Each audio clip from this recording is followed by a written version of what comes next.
No, I'm not a writer. Okay.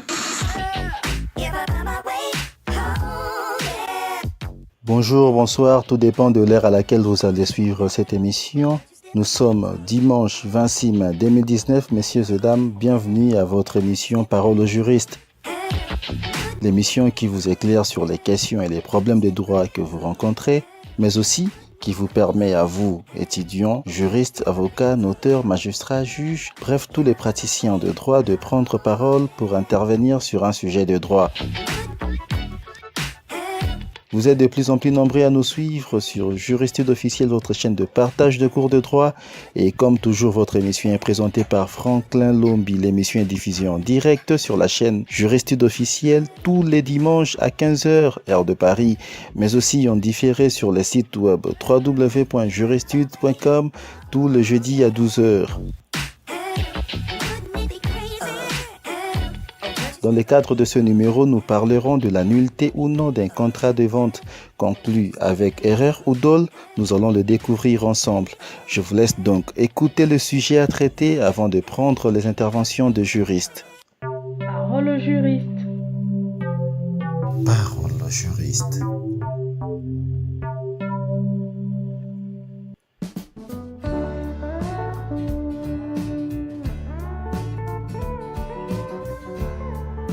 Henri vient vous voir ce mardi soir parce qu'il sait que vous êtes étudiant, juge, magistrat, avocat, notaire, bref, praticien de droit. Il a un petit souci et vous expose. En effet, le 15 mai 2019, Henri a fait l'acquisition d'une superbe montre d'une célèbre marque qui l'affecte tant et qui aurait en outre apparu à sa vedette préférée, décédée depuis plusieurs années, auprès d'un acheteur sur un célèbre site internet de vente d'objets entre particuliers.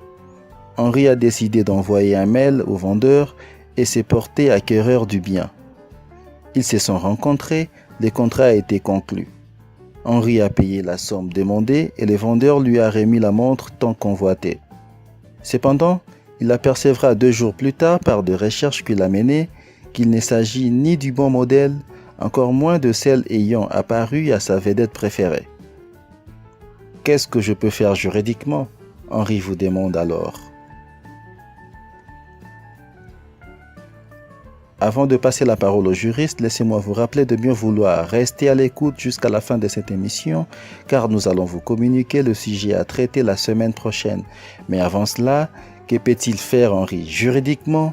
Que dit la loi à ces sujets ? Votre point de vue nous intéresse.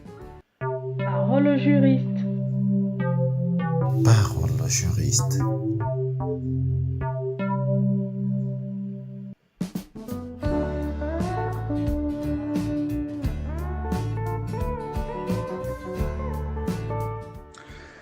Bonjour mesdames et messieurs, moi c'est Amadou Sissoko, juriste de formation, résident à Bamako au Mali.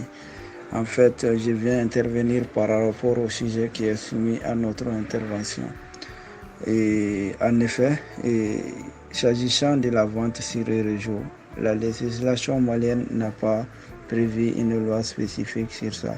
Mais en ce qui concerne la vente, on peut dire ici des cas d'espèce. C'est un contrat de vente. Donc, un contrat de vente, c'est une convention par laquelle une personne s'oblige à livrer une chose et une autre à la payer. Donc, d'autant plus que Harry avait cru que la montre appartenait non seulement à sa vedette préférée, et aussi c'était la bonne qualité. C'est de la bonne qualité. Donc, en effet, après la vente, il s'est avéré que c'était non seulement ni la bonne qualité, mais aussi ça n'appartenait pas à sa vedette préférée.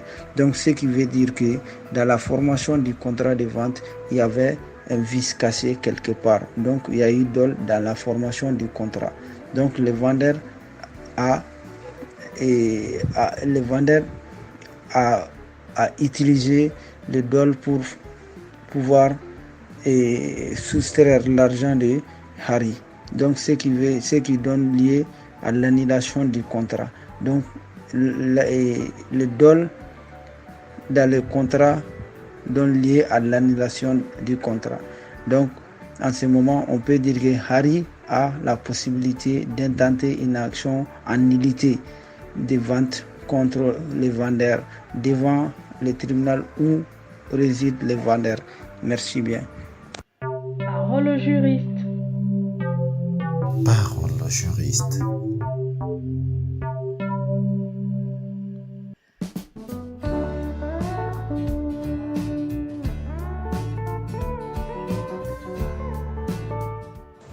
Bonsoir, chers juristes. Je suis Stanley Franz Raymond et je suis en Haïti. Je suis haïtien, étudiant et fini sciences en juridique. Je pense que Henri va faire appel avec, et ça c'est un cas de vice rédhibitoire. Encore une fois, vice rédhibitoire. L'action que l'existence de ces défauts ouvre au profit de l'acheteur s'appelle action rédhibitoire. Selon le Code civil sur la matière, c'est-à-dire sur la garantie des défauts de la chose vendue. Je pense que Henri doit sommer l'acheteur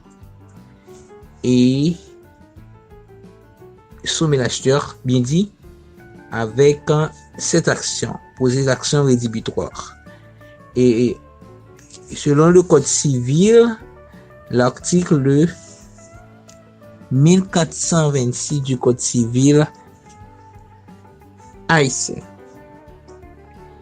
Je vais lire le 1426. L'article 1426. Le vendeur est tenu de la garantie à raison des défauts cachés de la chose vendue qui la rend impropre à l'usage duquel on la destine, ou qui diminue tellement cet usage que l'acheteur ne l'aurait pas acquise, ou n'en aurait donné qu'un moindre prix s'il les savait connu.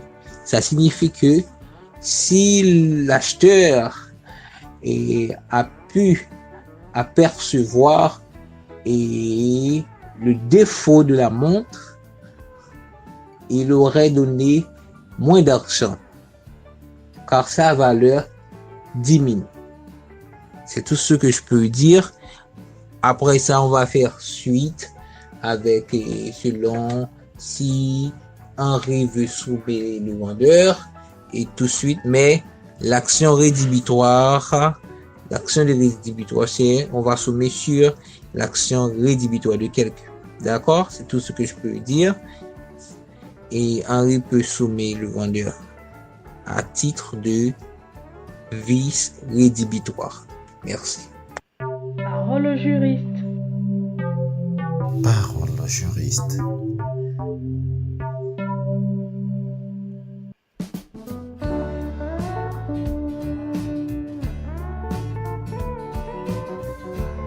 Je m'appelle Amadou Moussa. J'ai une licence en droit public. Je suis béninois. Bonjour la famille juristude. Le cas pose le problème de validité d'un contrat. Dans le cas échéant, Henri a conclu un contrat de vente avec un vendeur. Cependant, il s'apercevra 2 jours plus tard, par des recherches qu'il a menées, qu'il ne s'agit ni du bon modèle et encore moins de celle ayant appartenu à sa vedette. Dans le cas d'espèce, selon l'article 1582 du Code civil, le contrat de vente est une convention par laquelle l'un s'oblige à livrer une chose et l'autre à la payer. Selon l'article 1108 du même Code civil, pour qu'un contrat soit valide, il faut qu'il réunisse 4 conditions. Première condition, le consentement des parties. Deuxièmement, sa capacité à contracter. Troisièmement, un objet certain qui forme la matière du contrat. Et quatrièmement, une cause licite. Ici, Henri peut soulever le problème d'invalidité du contrat. Parce qu'une condition du contrat n'est pas réunie, celle de l'objet. Et l'on sait, l'article 1116 du même Code civil dispose le dol est une cause de nullité de la convention lorsque les manœuvres pratiquées par l'une des parties sont telles qu'il est évident que sans ces manœuvres, l'autre partie n'aurait pas contracté. Le dol ne se présume pas, il doit être prouvé. Et l'on sait que le dol, c'est l'utilisation des manières frauduleuses pour induire en erreur. Ici, Henri a été induit en erreur. Donc, c'est à Henri de prouver qu'il a bel et bien eu dol. Donc, en vertu des dispositions de l'article 1108 et celui de 1116, Henri peut tenter une action en justice pour demander l'annulation du contrat. Ok, je vous remercie. Parole au juriste. Parole au juriste.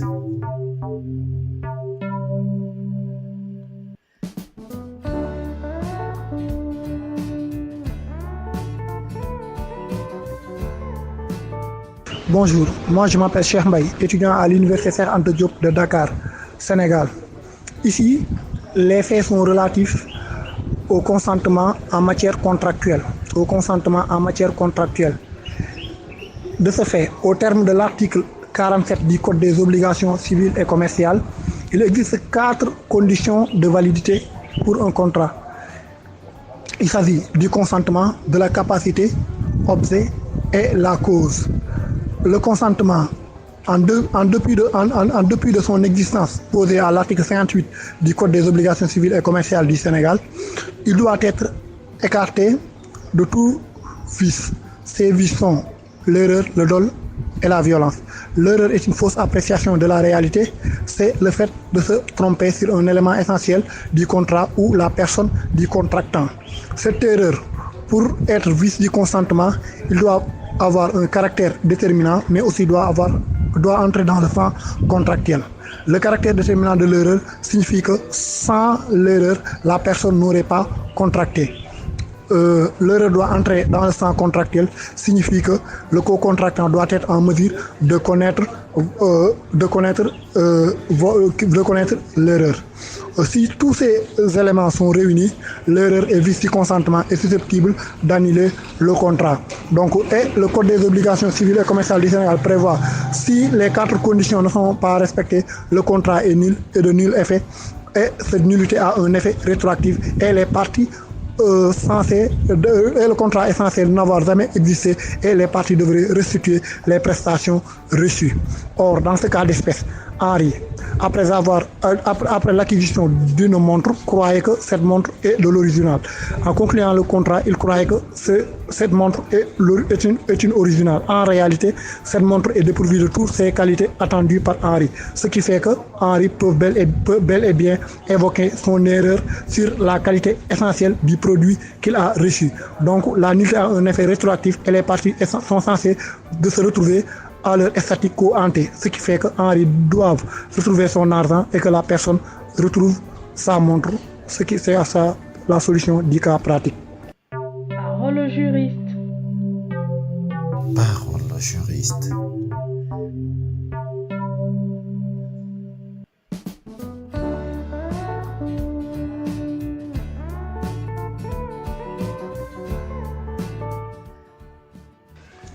Bonsoir, mon nom est Daphné Laurent, juriste haïtienne. En tant qu'avocate Henri, je porte plainte contre ce vendeur pour escroquerie, puisqu'il a trompé mon client. Il a trompé mon client en lui faisant croire que la montre était l'original et que c'était pas vrai. Donc, cette l'infraction escroquerie est prévue et punie par le code pénal haïtien. Donc, une fois que la plainte est déposée et que la faute est établie, donc le vendeur sera condamné à restituer à Henri la somme d'argent qu'il avait dépensée pour acquérir la montre, mais aussi il doit être condamné doit être condamné conformément à ce que dit la loi, puisque c'est une infraction punissable là. Parole au juriste. Parole au juriste.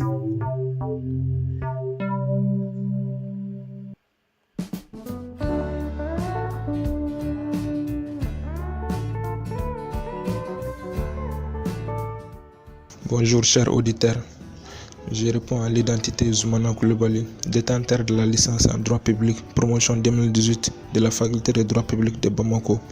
Ce cas formulé pour notre méditation porte sur le contrat.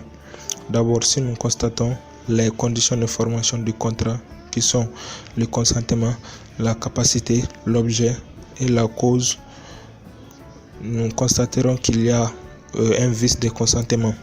Au terme de la loi numéro 87-31 ANRM du 29 août 1987 portant un régime général des obligations en République du Mali, à son article 38, alinéa 1, qui suit. Le dol est une tromperie provoquée par des manœuvres que l'un des contractants a pratiquées à l'encontre de l'autre pour l'amener à donner son consentement. Ensuite, vu que le contrat est mal formé, Henri doit saisir le juge civil pour constater la nullité. Enfin, si le juge constate les faits comme il le faut, il déclarera le contrat nul et la somme engagée par Henri sera restituée. Je vous remercie. Parole au juriste. Parole au juriste.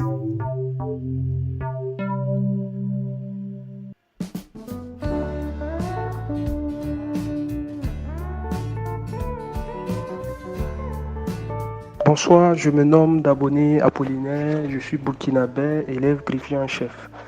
Alors, pour la résolution du cas d'espèce de cette semaine, il faut préciser que l'article 11.08 du Code civil burkinabé prévoit 4 conditions essentielles à la validité des conventions. Il s'agit notamment du consentement, de la capacité, de l'objet et de la cause qui doit être licite. L'article 11.09 dispose que le consentement n'est pas valable s'il a été donné par erreur ou s'il a été extorqué par violence ou surpris par dol. Manifestement, le consentement de Henri aurait été vicié et ce dernier pourrait invoquer la nullité du contrat, soit sur le terrain du dol, soit sur le terrain de l'erreur sur la substance ou sur les qualités essentielles. Si Henri décide d'invoquer le dol, il devra sans doute démontrer les manœuvres dolosives qu'aurait utilisées le vendeur pour obtenir son consentement. Ce qui pourrait lui revenir très difficile, alors il gagnerait à invoquer l'erreur sur la substance ou sur les qualités essentielles. Et s'il décide d'invoquer l'erreur sur la substance, il devra démontrer que cette erreur a été déterminante, une montre dont il lui semble avoir appartenu à une de ses vedettes et qui être d'une marque aussi qui l'affecte tant, aurait pu déterminer quand même son consentement. Donc il pourrait démontrer que cette erreur a été déterminante. Il devra également démontrer que l'erreur est excusable. Excusable parce que Henri n'est pas un professionnel du domaine de la vente des montres. Donc il n'a pas pu accomplir toutes les diligences nécessaires pour s'assurer de la qualité de la montre. Et il ne s'est pas douté un seul instant lors de la conclusion du contrat que l'authenticité de la montre. Ce n'est que 2 jours plus tard qu'il s'est aperçu, après une expertise, que la montre n'était pas authentique. Donc il pourrait il gagnerait à invoquer l'erreur sur la substance ou sur les qualités essentielles de la chose pour obtenir la nullité du contrat et rentrer en possession de l'argent qu'il aurait avancé. Parole au juriste. Parole au juriste.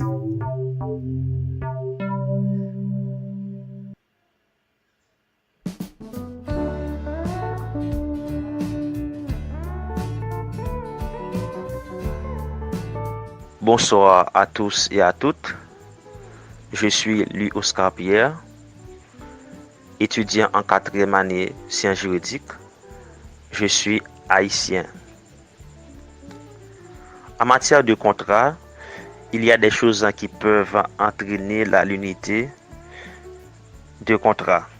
Par exemple, l'erreur, le dol, la lésion.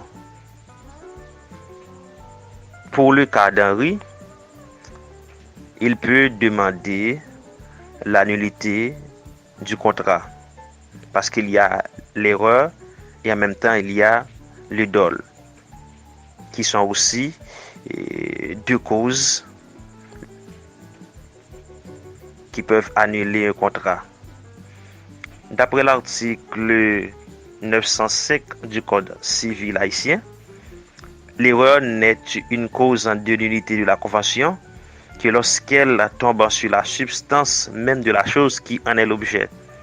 Elle n'est point une cause de nullité lorsqu'elle ne tombe que sur la personne avec laquelle on a intention de contracter. Soulignons que l'erreur n'est une cause de nullité de la convention que lorsqu'elle tombe sur la substance même de la chose qui en est l'objet. Donc, Henri, de son côté,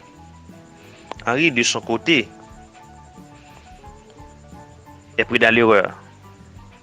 Il pense qu'il a acheté le bon modèle, mais il s'est trompé par le vendeur. Il peut demander la nullité de ce contrat. Il y a dol également dans ce contrat parce que le vendeur a fait savoir que cette montre appartenait à une vedette. Donc, en regardant la définition du dol, le dol, c'est le fait pour un contractant d'obtenir le consentement de l'autre par des manœuvres ou des mensonges. Donc, il y a mensonge, la montre n'appartenait pas réellement à sa vedette préférée.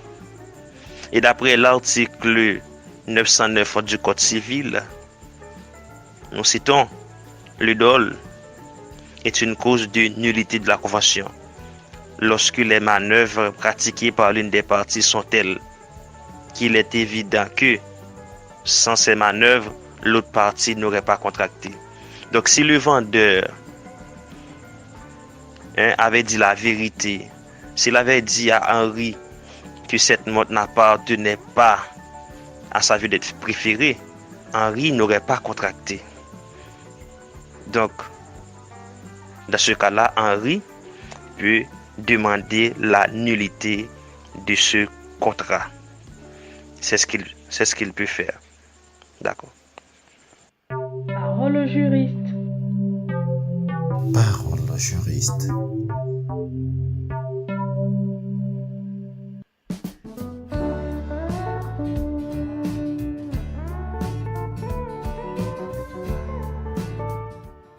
Vous avez écouté les interventions des uns et des autres et j'espère qu'elles vous ont plu et que vous savez maintenant que dit la loi à ces sujets. Pour ceux qui veulent participer à la prochaine émission, voici donc le sujet à préparer pour la semaine prochaine. Parole au juriste. Parole au juriste.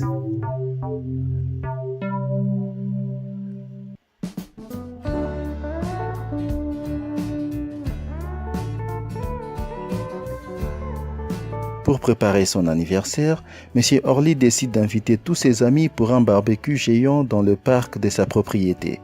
Pour préparer la fête, il demande à son voisin Joseph de tondre l'herbe, ce qu'il accepte. Il se rend alors dans le garage où se trouve la tondeuse de M. Orly et commence à tondre. Toutefois, rapidement la lame de la tondeuse est obstruée par de mauvaises herbes, mais alors qu'il essaye de les dégager sans avoir coupé le moteur, la lame lui a cisaillé l'un de ses doigts. M. Joseph demande à M. Orly de prendre en charge les frais médicaux et de lui indemniser. Peut-il alors obtenir réparation de son préjudice? Que dit la loi à ce sujet? Justifiez votre réponse par une base juridique. Pour répondre, Vous devez nous envoyer un message audio WhatsApp au numéro +212 617 722 389. Mais avant toute réponse, présentez-vous d'abord votre nom, pays, ce que vous faites, etc. Votre réponse plus présentation doit être contenue dans une seule note vocale n'excédant pas 3 minutes. Répondez selon les textes juridiques de votre pays. Vous avez jusqu'au vendredi 31 mai 2019 à 23h59 pour envoyer votre réponse. Quant à moi, je vous dis à la semaine prochaine. Parole au juriste. Parole au juriste.